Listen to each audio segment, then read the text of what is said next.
dari kitab Imam Ibnu Rajab. Beliau mengutip dari Sahal bin Abdillah At-Tustari, seorang ulama yang hidup kurang lebih di abad ketiga atau 4 Hijriah. Beliau berkata, man ta'ana fil harakah yakni fis sa'i wal kasbi faqad ta'ana fis sunnah. Siapa yang mencela ikhtiar, mencela usaha, maka dia telah mencela sunnah. Mencela upaya, termasuk upaya pengen sembuh, upaya pengen sehat. Ya, lalu ada orang mencela, lu ngapain sih berobat? Toh sakit sembuh mati di tangan Allah. Kalem aja udah, nggak usah ngapa-ngapain. Maka orang kayak begini telah mencela sunnah. Karena jelas Rasul nyuruh dalam sunnahnya tadi, dalam hadisnya tadi, berobatlah kamu. Makna sunnah di sini oleh Imam Ibnu Rajab dimaknai 2. Pertama, sunnatullah, kehidupan yang Allah setting dalam kehidupan manusia. Bahwa berobat, berusaha itu memang sifatnya ikhtiariyah, upaya kita. Bukan hanya kita, non muslim juga berobat. Bahkan hewan pun pengen sembuh, pasti mereka melakukan upaya recovery diri mereka sendiri. Ular ganti kulit, ya, apalagi misalnya ya, ayam ketika anaknya terancam dia akan mengembangkan sayapnya supaya anaknya terlindung.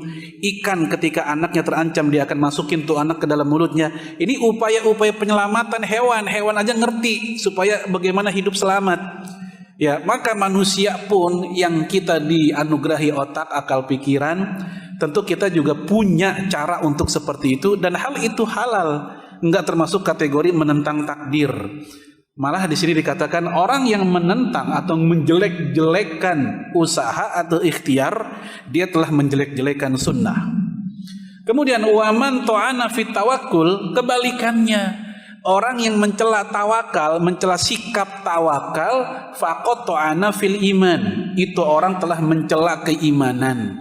Maka ada orang yang usaha, dia pengen sembuh, udah berobat di dokter A, kemudian dia nyari second opinion di dokter B. Kok beda-beda ya pendapat dokternya? Kayak ustadz juga ikhtilaf mulu dokter kan? Ya. Lalu kita pun berpikir, ya udah deh, setelah saya berobat dokter A, dokter B, obat A, obat B, saya tawakal kepada Allah. Ini juga benar. Yang penting ada usaha dulu. Makanya ketika ada salah satu sahabat bawa onta ingin sholat berjamaah ke masjid, ontaknya ditaruh di depan, ya Nabi ditanya oleh dia, apakah saya enggak usah ikat lalu saya tawakal? Apakah saya ikat dulu baru tawakal? Apa jawaban Nabi? Ikilha mat tawakal. Ikatlah ontak kamu itu baru kemudian tawakal. Artinya ikhtiar lalu tawakal. Dua-duanya jangan dicela. Ikhtiarnya jangan dicela, tawakalnya jangan dicela. Namun yang disebut dengan tawakal adalah kalau ikhtiarnya udah. Kalau tanpa ikhtiar lalu tawakal, maka yang seperti ini, mohon maaf, ini bukan akidah Ahlus Sunnah wal Jamaah. Ini namanya akidah Jabariyah atau Jabriyah. Itu sebuah pemahaman atau ideologi yang mengatakan manusia nggak usah ngapa-ngapain. Rezeki nggak usah ngapa-ngapain, itu juga datang sendiri. Jodoh nggak usah dikejar, ntar juga laki datang ke saya sebuntelan, misalnya begitu, ya, dan seterusnya. Yang kayak begini jamaah sekalian, ini akidah Jabariyah, mengingkari upaya, mengingkari usaha. Manusia itu kayak wayang yang dikendalikan oleh dalangnya, nggak usah ngapa-ngapain dah. Nah, jamaah sekalian, kalau orang hanya tawakal tanpa usaha, maka dia Jabariyah. Kebalikannya, usaha saja tanpa tawakal, tak melibatkan kudratullah, tak melibatkan iradatullah kepada kita, pokoknya semuanya gara-gara kita, usaha kita doang. Ini kebalikan dari Jabariyah, yaitu Qadariyah, kelompok yang meyakini Allah enggak ada peran apapun dalam kehidupan kita, semuanya murni gara-gara kita. Peran Allah hanya satu, yaitu di saat menciptakan kita doang. Nah, kombinasi keduanya inilah yang disebut dengan Ahlus Sunnah wal Jamaah, tak melupakan usaha lalu tawakal, sebagaimana hadis yang tadi tentang unta tadi. Kemudian fatawakkul halun Nabi sallallahu alaihi wasallam wal kasbu sunnatuhu. Maka tawakal itu merupakan kondisinya Rasul. Adapun berusaha merupakan sunnahnya Rasul. Artinya dua-duanya memiliki dasar yang kuat. Ada orang bertawakal, memang begitulah kehidupan Rasul. Ada orang yang berusaha, memang begitulah sunnah Rasul juga.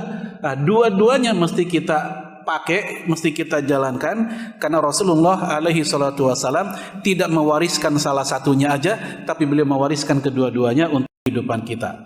Faman amila ala hali fala yatrukanna sunnatahu. Maka siapa yang mempraktekkan kondisinya Rasul, yaitu tawakal, maka jangan lupa terhadap sunnahnya, yaitu usaha. Itulah yang disebut tawakal, usaha baru kita serahkan kepada Allah, biar Allah yang menyelesaikan dengan caranya, tentang penyakit kita, tentang usaha kita, tentang buat bapak-bapak yang sedang berkarir di kantornya, dia sudah menjadi karyawan yang sangat berprestasi, sopan santunnya luar biasa, ya kerjanya profesional, jarang terlambat, pulang pun juga tepat waktu, luar biasa, itu usaha. Ya, kemudian dia pun berdoa kepada Allah supaya diberikan yang terbaik dalam kehidupannya, ekonominya. Setelah itu dia pun tawakal, udah. Wa may yatawakkal 'ala Allah fahuwa hasbuh. Siapa yang bertawakal kepada Allah, maka Allah akan cukupi.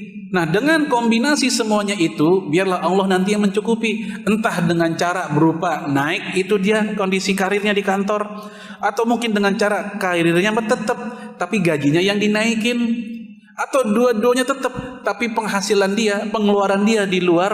Ya jamaah sekalian, Allah tutup lewat yang lain, ternyata dia dapat bonus dari yang lain, atau mungkin ya istrinya dia dagang juga di rumah, kemudian mendapatkan hasil yang terbaik ketika dia usaha di rumahnya, dan lain-lain. Pokoknya Allah selalu punya cara untuk memberikan apa yang hambanya inginkan. Cuman kadang-kadang hambanya enggak ngeh.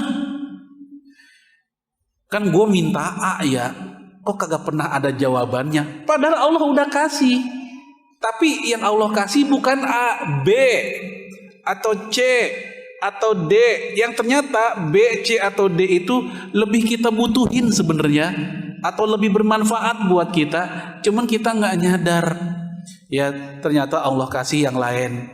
Nah jamaah sekalian, a'azanallahu wa iyyakum, ini nasihat dari Sahal bin Abdillah At-Tustari.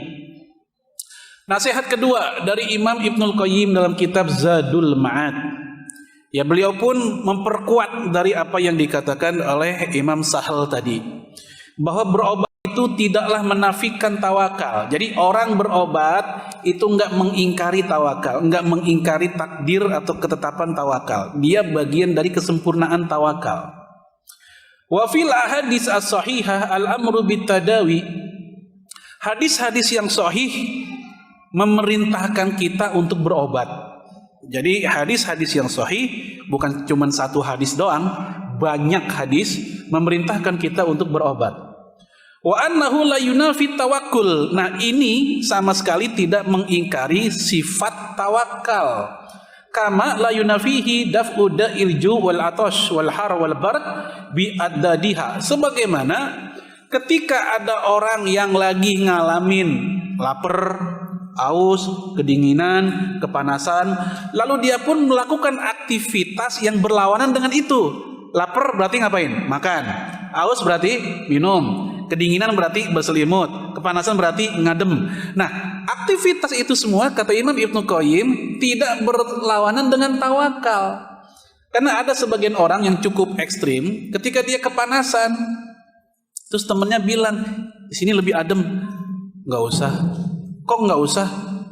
Panas matahari ciptaan Allah. Siapa yang tidak bersyukur atas panas matahari, maka dia telah kufur terhadap nikmat Allah.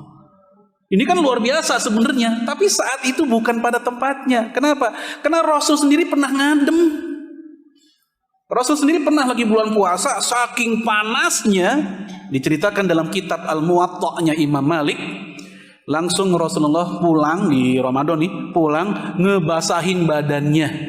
Kenapa? Sangat panas, terik, badan juga udah mulai lemes, maka Rasul pun membasahi badannya sejak dari kepala sampai bawah. Dan ini menjadi dalil bolehnya orang berpuasa itu mandi kalau emang situasinya udah demikian panas begitu.